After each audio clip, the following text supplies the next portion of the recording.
1 তারিখে গান করার জন্য আল্লাহ হয়েছিল বান্দা হয়েছিল সেদিনে আল্লাহর সাথে দেখাও এটা হয়ে বিধি করে দিছে আল্লাহ এক মুখে যে এত কথা কয় আল্লাহর মুখ কয়টা খালি কয়টা না ওর জানা দরকার।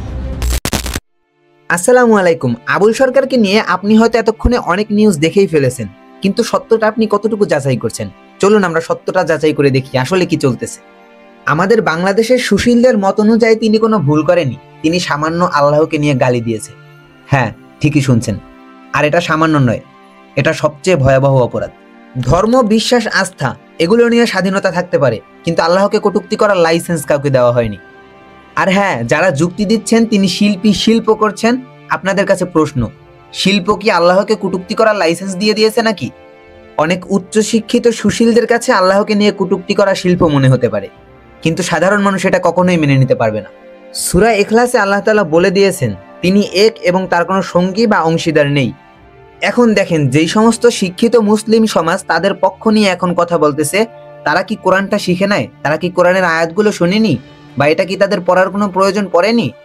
শুধু ইসলামিক আইনের দিক থেকে না, এমনকি রাষ্ট্রীয় আইনের দিক থেকেও তারা অপরাধী। আর ইসলামিক আইনের দিক থেকে যদি ধরতে যাই, তাহলে তারাও অপরাধী যারা তাদের সমর্থন করছে।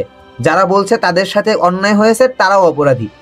আর কিছু সুশীল সমাজ অপরাধী বলছে কাদেরকে?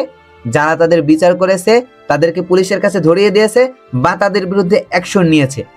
এখন আমার একটি প্রশ্ন কিছু সুশীলদের মুখে ছুঁড়ে মারতে ইচ্ছে করতেছে যে আপনারা তো মুসলিম, তাহলে কেন আপনারা বাউলের পক্ষ নিয়ে কথা বলতেছেন, যিনি আল্লাহর বিপক্ষে কথা বলেছেন, আল্লাহকে নিয়ে কটূক্তি করেছেন? আপনার কি ভোট দরকার? আপনার কি নির্বাচনী ক্ষমতা দরকার? না কি দরকার আপনার?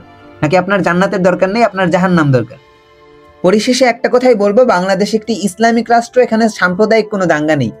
এখানে হিন্দু, মুসলিম, বৌদ্ধ, খ্রিস্টান সবাই মিলেমিশে থাকে। শুধু সমস্যাটা তৈরি হয় কিছু সুশীলদের জন্য যারা খুব বেশি শিক্ষিত, আর কিছু আবুল সরকারের মতো মানুষদের জন্য। আজকের ভিডিওতে এটাই ছিল আমার আলোচনা। সকলে আমার চ্যানেলকে সাবস্ক্রাইব করে পাশে থাকবেন এবং আপনার মতামত কমেন্টে অবশ্যই জানিয়ে যাবেন প্লিজ।